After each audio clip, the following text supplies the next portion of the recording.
Hey everyone, welcome to Zack Attack Reviews. Thank you for joining me for my review of episode 8 of The Last of Us. Super excited to get into this episode. I'm really enjoying the series so far. This episode picks up where episode 7 left off. Joel is hurt and now Ellie is hunting to find food and maybe help. When Ellie follows an injured deer deep into the woods, she runs into two men.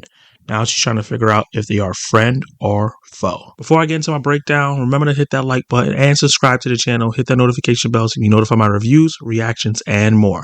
Let's start off with the good. This episode was tense from beginning to end, with Ellie injuring that deer with the gun, following it deep into the woods, running into who we now know as David and James. And I love that they showed her survival skills here, her growth in terms of her character and also her skills. Her creeping up behind them not hearing her and not knowing that she was there. Her threatening them so that James had to go get medicine so they can trade for half the deer. And then her going to unload the guns and then telling him to drag the deer into a safe spot. All that was really good and showed that she's paying attention to Joel's actions and listening to his survival skills, so she can kind of be on the level that he has so that they can survive this apocalypse together. David in the show is slightly different from David in the game. From the get-go, I felt like there was something off on this character. Him being a preacher, him having a group of people that follows him, and it's very different from how they depict David in the game in terms of how he interacted with people. The way they show David, how he interacted with his fellowship or the people that followed him, you could just tell something was off immediately because everyone was so quiet when he was talking. It seemed like they didn't want to interrupt him or say anything to get him mad. It seemed like he was always on the tip of point of being pissed off, and just the way he moved, you just could feel something was off, which was different from the game where we weren't sure if David something was wrong with them. He felt like he could have been a good person.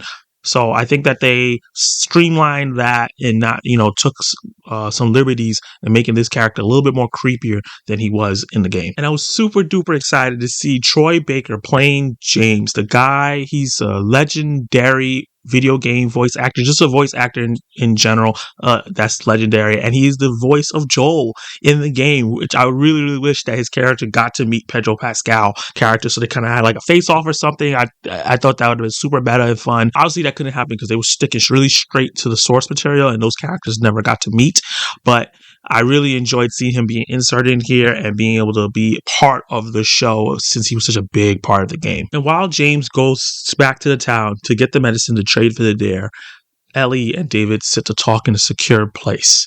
And this is where the show intensity really ramps up because David massively distracts Ellie by telling her his story that he was a teacher of kids amongst her age, which is a really important point for later, and that he turned into a preacher after the apocalypse happened, and that's what he started believing. But he never really specifically said what he was believing in, which was another very important point, and he left ambiguous on purpose. As he's telling his story about how he got picked as the leader and what was going on and how they've been surviving this whole time, he lets out that 4 of his men went out to go get supplies and only 3 came back, and 1 was murdered by a guy with a little girl. And I thought that reveal was done really well. Even for me, who have played the game multiple times, seen people play the game, I was just wrapped into that moment. And I think that Bella Ramsey and the actor that played David did a fantastic job of making that feel so tense and engaging. And I was like, oh my God, when I realized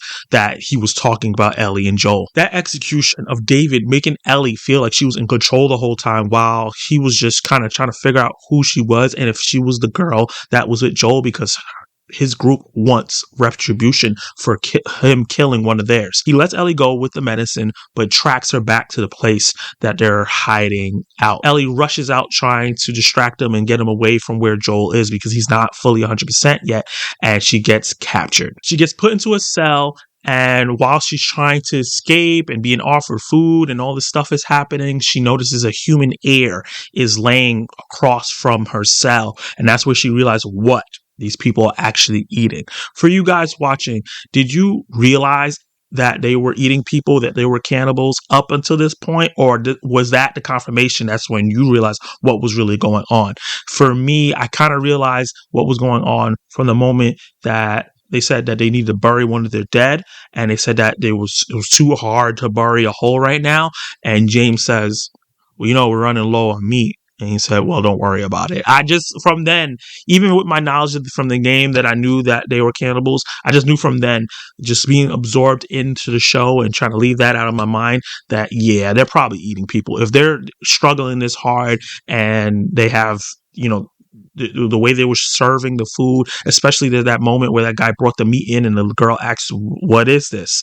And he like paused. I was like, yep, this is what's happening. And then that was real confirmation. And that's where this episode gets darker and more intense. And in the game, that version of David was sick, and this one is maybe even a little bit more sicker because he's making his group unknowingly eat people, and not only just eat like random strays that he's finding and killing, is eating their own people, like a daughter maybe eating her father. And I think that is totally disturbing. And to add that, the fact that he said he was a teacher of someone that was of kids that were Ellie age, but then he was also propositioning her, like he wanted her to be his equal and be with him. It was just so creepy, and it was done so subtly but so well, where it just made my skin crawl. And I love Bella Ramsey / Ellie's reaction and that acting in that scene where she, tried to break his finger and was just fighting him off, and that roar she had and what she said to him, I thought it was executed really well. It was just outstanding. And because she decides she doesn't want to be his mate or whatever he was trying to do, they decide they're going to chop her up and serve her as food. And Ellie really waits to the last second to reveal she's infected, which gives James and David a pause to figure out what they're going to do, but gives Ellie enough time to figure out a way to escape. And this is where they recreate one of the most classic moments from the game, where Ellie is in the restaurant, David is chasing, the place is ablaze, and they're in David is explaining that, he wasn't looking to God when he became this religious zealot or religious leader, this cult leader. He was looking towards the cordyceps and how they do whatever they can to protect one another and protect their growth.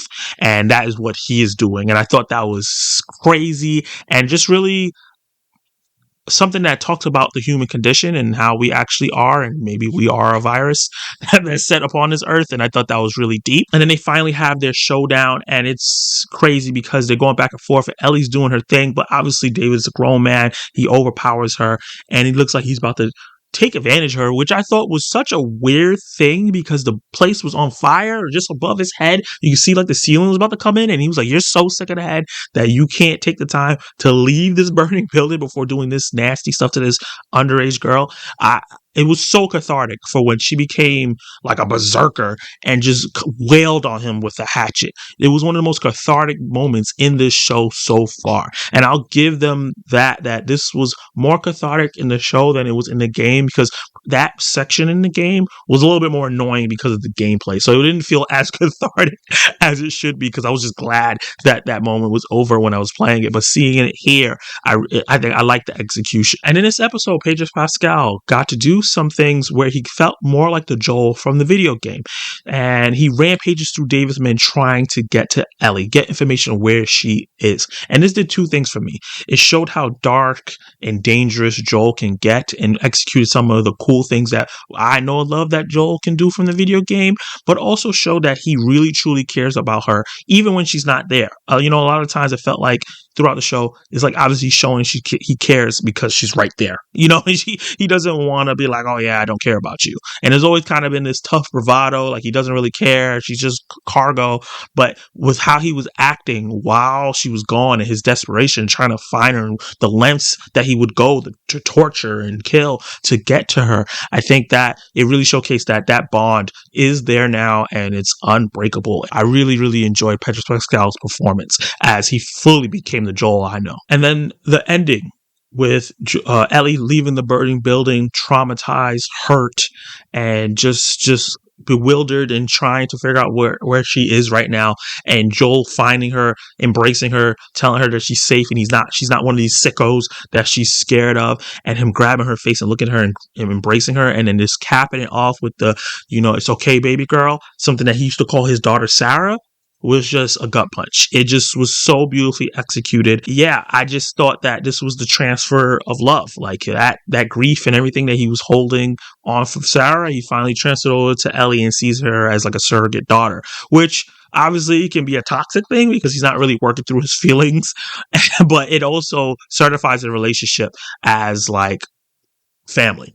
And I think that now, with going into the next episode, decisions that are about to be made in that episode, if things stay the same how I think it's going to be, will make more sense. Now let's talk about the bad. So this is a constant issue I've had with this show with most of the episodes. Beside episode 1, and I believe episode 5 is the one where we got to see the bloater, we haven't had a lot of infected in a lot of episodes. And this episode had no infected at all. And there's a big part of the game in this section that had infected that added to the story. And I think they're leaning really hard into the horrors of the human aspect of the game, but forgetting to add the horrors of the infected and why these things are happening. When you don't show why these people are going to these last resorts, when you don't show why these people get so desperate and why the worst parts of humanity is coming out, it loses some storytelling, exciting moments from the show. I think that showing that the infected are in places where you need to get food, cutting off supplies, cutting off places where you can live that are habitable, and that looming threat is always there, and why everyone's always on the edge and acting the way they are, it definitely loses an aspect of the game that I wish was in the show and could make the show go up another level. For example, a big part of this section of the game with David and Ellie, when they're sitting there and they're having their conversation before that reveal of him knowing who she is and trying to get to Joel, they're attacked by infected. And this causes them to go into survival mode where they have to fight together. David becomes like a father figure to Ellie in a way, kind of how Joel was. And it creates that juxtaposition of Ellie was lucky that she was with Joel because Joel's, he does terrible things, but at heart, he's a good person.